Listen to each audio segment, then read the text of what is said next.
Capítulo 2. Razões para uma aliança. Deu alimento aos que o temiam, pois sempre se lembra de sua aliança. Um respeitado explorador do século XIX, chamado Henry Morton Stanley, foi enviado pelo jornal New York Herald para fazer uma matéria sobre um missionário escocês desaparecido há 6 anos no continente africano. Sem GPS, na mata fechada, andando por estradas não pavimentadas, trilhas abertas por facões e machados, enfrentando as surpresas de um lugar desconhecido, desafiando a natureza, doenças terríveis e o risco de nunca mais ser encontrado. Se hoje, com todos os recursos e tecnologias que possuímos, já seria difícil encontrar um homem em um continente, imagina naquela época. Mas Stanley era um homem destemido, pronto a cumprir a sua tarefa de encontrar o famoso missionário Dr. David Livingstone. Há registros em que o próprio Stanley narra as dificuldades enfrentadas por sua expedição. Doenças, fome, materiais saqueados e ameaças de morte são relatos constantes em seu diário de bordo. Sua equipe sofreu muito e a missão ficava comprometida devido à gravidade da situação. Entretanto, esta não seria apenas uma árdua missão, mas uma lição de vida, abalando todas as estruturas da mente ocidental daqueles homens e abrindo uma enorme janela para uma nova visão de mundo. Quando Stanley e sua equipe se depararam com uma poderosa tribo equatorial, seu intérprete, um jovem africano que estudou na Inglaterra, rapidamente deu a eles um conselho.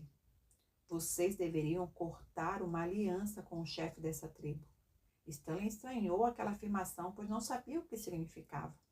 Então, o jovem africano lhe explicou que esse seria um ritual em que Stanley e o chefe da tribo se apresentariam a um sacerdote diante de testemunhas, e então seria realizado um corte na mão de ambos. O sangue deles seria misturado em uma taça com vinho e cada um beberia daquela mistura, tornando-se assim amigos. A mente ocidental de Stanley repugnou aquele ritual. Beber sangue, mesmo que misturado com vinho, não era algo costumeiro na cultura do explorador. Porém, devido à insistência do jovem africano nos benefícios que aquele ritual traria para ele e sua jornada, o explorador decidiu propor o corte de uma aliança ao chefe da tribo. O ritual foi então cuidadosamente preparado. Os termos da aliança, como que cláusulas de um contrato, foram negociados antes da cerimônia, decidindo-se, por exemplo, que usariam substitutos no momento do ritual. Para garantir a disposição de cada uma das partes em guardar aquela aliança, eles deveriam entregar um presente ao outro. Daí, o jovem africano orientou Stanley a pedir como presente a lança do chefe da tribo, uma lança feita em cobre com mais ou menos 2 metros de altura. O chefe, por sua vez, pediu a Stanley sua cabra, uma das únicas fontes de alimentação desse explorador, que sofria com uma terrível úlcera. Stanley imaginou estar em desvantagem nessa negociação, pois ficou com uma lança, mas perdeu a sua fonte de sustento, de vida. A cerimônia se inicia. Os substitutos são apresentados ao sacerdote da tribo, que solenemente realiza uma incisão na mão de ambos. O sangue deles é misturado em uma taça com vinho e eles bebem do líquido. E cinzas são colocadas sobre o corte realizado nas mãos dos substitutos, a fim de que a cicatriz seja realçada e o pacto jamais esquecido. Logo após, o sacerdote se põe a pronunciar uma sequência de maldições sobre Stanley, e o jovem africano faz o mesmo ao chefe da tribo. As mais terríveis situações que podem ocorrer a um ser humano são citadas ali. São estas as maldições que viriam sobre eles caso quebrassem aquela aliança. Satisfeitas todas as exigências da cerimônia, o chefe da tribo se coloca diante de todo o povo e diz: venham, comprem e vendam com Stanley, pois ele agora é nosso irmão. A partir daquele momento, a vida e a jornada de Stanley mudaram completamente. Seu novo amigo, chefe da tribo, fazia de tudo para agradá-lo. Não demorou muito para esse explorador perceber que não tinha perdido o seu sustento, pelo contrário, agora ele tinha acesso a tudo o que precisasse. bastava pedir ao seu novo amigo. E a lança, o presente que ele pensava ser uma grande desvantagem, se tornou uma das razões do sucesso de sua missão. Ela representava a autoridade do chefe daquela tribo equatorial, um homem poderosíssimo e respeitado por toda aquela região. Assim, onde Stanley chegava com a lança em mãos, ninguém o importunava, pois percebiam com quem ele estava aliançado.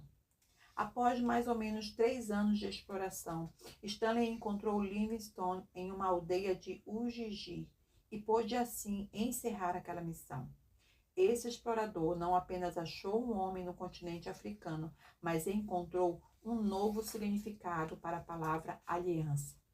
Alguns historiadores chegam a dizer que Stanley cortou mais de 50 alianças na África.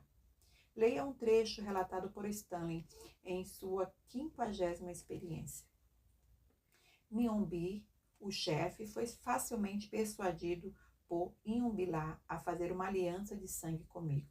E pela 50ª vez meu pobre braço foi escarificado. Um ramo novo de palmeira foi cortado, torcido e um nó foi amarrado em cada ponta. Os nós foram mergulhados em cinzas de madeira e cada um de nós segurou uma das pontas, enquanto o curandeiro praticava sua arte de sangramento e nos pungia até Miombi cerrar os olhos de dor. Depois disso, o ramo foi cortado e de uma maneira incompreensível eu havia me unido para sempre ao meu 50º irmão, que eu teria obrigação de defender contra todos os inimigos até a morte. A história de Stanley ajuda a compreender o quão profunda é uma aliança e também demonstra as razões para o estabelecimento dela. A partir dessas alianças, Stanley não estava mais sozinho com sua equipe naquela jornada. Ele podia contar com a proteção e livre acesso ao cotidiano das tribos. Subtópico: proteção. Uma razão muito comum para as pessoas cortarem uma aliança é proteção. Antigamente, se uma pessoa ou povo se sentisse ameaçado, estivesse em meio a rumores de guerras ou quisesse simplesmente se precaver de ataques, era comum que estabelecessem alianças com povos mais fortes e guerreiros. A aliança era uma garantia de que em dias de guerra haveria alguém para defendê-los e protegê-los. Imagine se uma tribo se levantasse contra Stanley. Ele não precisaria se preocupar. Bastaria Stanley levantar o seu braço, revelando as 50 marcas de aliança estabelecidas, que seus inimigos fugiriam, pois ameaçar Stanley era declarar guerra às 50 tribos que prontamente se levantariam para defendê-lo. Com uma aliança estabelecida, a proteção era certa. Não dependia do querer, nem do sentimento ou vontade de proteger. Era um compromisso que deveria ser honrado em qualquer situação e a qualquer custo. Uma história que elucida muito bem essa honra ao compromisso é a de Josué com os gibeonitas. Os gibeonitas eram um dos povos que deveriam ser destruídos na conquista da terra prometida. Quando eles ouviram a respeito das vitórias de Josué com seu exército, decidiram usar de astúcia para se manterem vivos. Enviaram uma caravana fingindo ser de uma terra muito distante e propuseram o estabelecimento de uma aliança. Os líderes de Israel, sem consultar a Deus, aceitaram a proposta e cortaram uma aliança com esse povo astuto. Quando o povo de Israel descobriu que havia sido enganado, era tarde demais. A aliança já estava estabelecida. Sangue já havia sido derramado e eles não poderiam mais expulsar os gibeonitas daquela terra e tomar posse da plenitude da promessa de Deus para eles. Além disso, por causa da aliança, agora o povo de Israel tinha o compromisso de proteger e defender os gibeonitas. Mesmo que eles tivessem sido enganados, o pacto estava firmado. E uma aliança estabelecida não pode ser revogada. Tempos depois, 5 reis de 5 regiões diferentes declararam guerra aos gibeonitas. O mais interessante é que não há relato de desespero ou medo da parte deles. Sabe-se que a única atitude que eles tomaram foi enviar mensageiros a Josué dizendo: não abandone os seus servos. Venha depressa, salve-nos. Repare que Josué não tem a opção de ir ou não atender a esse chamado. Por causa da aliança estabelecida, ele é obrigado a defender aqueles que inicialmente deveria destruir. O compromisso da aliança é mais forte e mais solene do que qualquer circunstância. Josué, então, reúne o seu exército, guerreia a favor dos gibeonitas e o próprio Deus intervém nessa batalha. O sol parou e a lua se deteve, até a nação vingar-se dos seus inimigos, como está escrito no livro de Jassá. O sol parou no meio do céu e por quase um dia inteiro não se pôs. Nunca antes nem depois houve um dia como aquele, quando o Senhor atendeu a um homem. Sem dúvida, o Senhor lutava por Israel. Veja como Deus valoriza as alianças. Ele lutou por Israel quando eles estavam honrando seu compromisso de aliança. A bênção de Deus está sobre aqueles que honram alianças. Se por uma aliança baseada em engano, os gibeonitas puderam ter a certeza de livramento e o exército de Israel pôde experimentar a intervenção divina, imagine nós que estamos em uma aliança firmada na verdade, totalmente legal com o Deus Todo-Poderoso. Se o inimigo tem se levantado contra você, tem enviado o seu exército para te destruir, não se desespere, lembre-se da aliança que Deus estabeleceu com você por meio de Jesus Cristo. Seja como um salmista, clame a Deus por socorro, peça a Ele para vir apressadamente guerrear por você. Deus está pronto para proteger e defender e guerrear por aqueles que têm uma aliança com Ele. Proteção é um compromisso de aliança que não pode ser negado. Subtópico: negócios. Além da proteção, outra razão pela qual se estabelecia uma aliança eram os negócios. Quando dois homens iriam fechar um acordo, eles cortavam uma aliança para garantir que as duas partes seriam beneficiadas e que não haveria prejuízos para nenhuma delas. Em toda negociação, há o risco de sofrer desvantagem. Homens de negócios que visam apenas o lucro comumente querem estabelecer contratos em que a outra parte tenha todos os deveres e eles tenham apenas os direitos e benefícios. A aliança nos negócios servia exatamente como uma segurança para ambos, garantindo privilégios e responsabilidades mútuos. Na história de Stanley e o chefe da tribo, fica claro que, por mais que o estrangeiro fosse o mais fraco e necessitado, o poderoso chefe não viu na aliança uma oportunidade de usurpar tudo que esse explorador ainda tinha. Na verdade, o presente que o chefe recebeu não faria diferença alguma para ele, mas faria toda a diferença para Stanley. A disposição dele em entregar a sua cabra, algo que lhe faria falta, garantiu a segurança em toda a sua jornada. A lança que Stanley recebeu como presente era um símbolo da autoridade daquele chefe tribal, e todos na região conheciam e temiam aquela forte tribo guerreira. Em seu diário ele diz que, por onde ia, a cada nova tribo ou região que chegava, todos o respeitavam ao ver que ele portava aquela lança de cobre. Em uma aliança, todos terão seus deveres, mas também terão seus privilégios. Na aliança divina em que você está inserido, também há direitos e deveres. Uma herança, por exemplo, é um direito dos filhos. Herança e testamento nos apontam para direitos que o Redentor nos garantiu. O autor da carta aos Hebreus escreve: no caso de um testamento, é necessário que se comprove a morte daquele que o fez, pois um testamento só é validado no caso de morte, uma vez que nunca vigora enquanto está vivo aquele que o fez. Quando Jesus morreu na cruz do Calvário e ressuscitou ao terceiro dia, ele nos fez herdeiros de Deus e co-herdeiros com ele. A mesma palavra, traduzida como testamento no texto de Hebreus, é traduzida em outros lugares no Novo Testamento como aliança. Essa palavra, diatek, significa uma ação que parte de um lado só.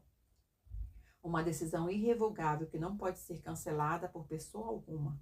Um acordo feito por uma parte com pleno poder, em que a outra parte pode aceitar ou rejeitar, mas não pode alterar. Imagine um homem muito rico que prepara em vida um testamento para que, após a sua morte, os seus herdeiros possam gozar dos benefícios que a sua herança concede. Essa pessoa decide por livre e espontânea vontade, sem nenhuma pressão externa, o que dará ao seu herdeiro. Ninguém pode alterar ou mudar o testamento. Os herdeiros podem apenas aceitá-lo ou rejeitá-lo, mas nunca alterá-lo. Do mesmo modo, crentes não têm direito à herança porque trabalharam por ela, mas porque Deus decidiu dá-la aos seus filhos. Estando em aliança, não podemos ter uma atitude de pobres coitados que não têm direito a nada. Não podemos ser como o irmão mais velho do filho pródigo, que tinha direito a tudo, mas nunca usufruiu, pois se viu apenas apegado aos deveres. Por outro lado, há deveres a serem cumpridos por quem entra em uma aliança. É triste ver que as pessoas querem viver as bênçãos de Deus, mas não querem praticar suas responsabilidades. Você não pode entrar em uma aliança apenas pensando em seus benefícios, pois isso não é aliança, mas sim interesse. Para termos direito aos itens do testamento, precisamos seguir seus termos de compromisso, a fim de usufruir de seus benefícios. Subtópico: amor. Quando duas pessoas se amam muito, elas firmam uma aliança para confirmar o seu relacionamento. A aliança não significa o início de um relacionamento, mas a ratificação de sua seriedade. A Bíblia nos conta a respeito da amizade entre Jonatas e Davi.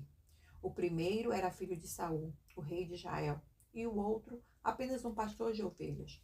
O príncipe, mesmo sendo maior, propôs uma aliança a seu súdito. Jonatas e Davi fizeram uma aliança, porque Jonatas o amava como a sua própria alma. Perceba que a motivação da aliança está bem explícita no texto: o amor.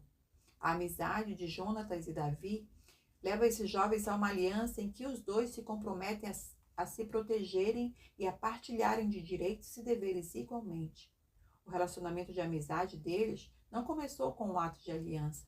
Davi já frequentava o palácio, prestando serviços ao rei. Por exemplo, quando Saul estava atormentado por espíritos malignos e para acalmar a sua alma, o jovem Davi tocava sua harpa. A partir da convivência no palácio, nasceu a amizade de Jonatas e Davi. Essa amizade culminou em uma aliança entre os dois, ao comprometerem suas próprias vidas. O compromisso firmado era tão forte que é possível ver Jonatas ir contra o seu próprio pai para honrar a aliança que ele tinha feito com Davi. Com isso podemos entender o porquê da Bíblia nos dizer que aquele que não aborrecer seu pai e sua mãe por amor de Cristo, por amor a Cristo, não é digno dele. Nossa aliança com Deus precisa ser maior do que os nossos laços familiares. O amor não se expressa apenas em amizade, mas também na união de um homem com uma mulher. O casamento é uma aliança de sangue, ainda que não seja em nossa cultura ocidental considerado como tal. No altar, após a declaração dos votos e a troca de anéis que representam a aliança, está se ratificando um compromisso de fidelidade que perdurará até a morte. A palavra aliança, como vimos no primeiro capítulo, significa corte com derramamento de sangue. No casamento, quando os compromissos são firmados no altar, os dois estão preparados para a intimidade sexual, selo dessa união. No ato sexual, está presente o corte e o derramamento de sangue em ambos, tanto no rompimento do ímen como em microsangramento no órgão sexual masculino, estabelecendo a mistura do sangue e, consequentemente, a mistura da vida. Por isso, a expressão bíblica que os dois serão uma só carne, eles agora têm uma só vida, pois cortaram uma aliança de sangue. Na aliança de amor, vemos os propósitos de negócio e de proteção presente. Ambos irão proteger um ao outro, custe o que custar. Não haverá espaço para usurpações ou ganho individual. Não se pensará mais de forma singular, pois aborrecer o outro é aborrecer a si próprio. Afinal, eles são um. De todas as razões que estudamos, o amor é a única que se enquadra no perfil divino. O mais fraco busca o mais forte por proteção. O maior pode buscar o menor por interesse de negócios. Porém, Deus não necessita de proteção e nem de nada que podemos oferecer a Ele. Ele nos amou. Essa é a única explicação para um Deus eterno e todo-poderoso comprometer a sua vida conosco, derramando o seu próprio sangue na cruz do Calvário. Deus estabelece conosco uma aliança de amor que vai muito além de uma troca de lanças e cabras.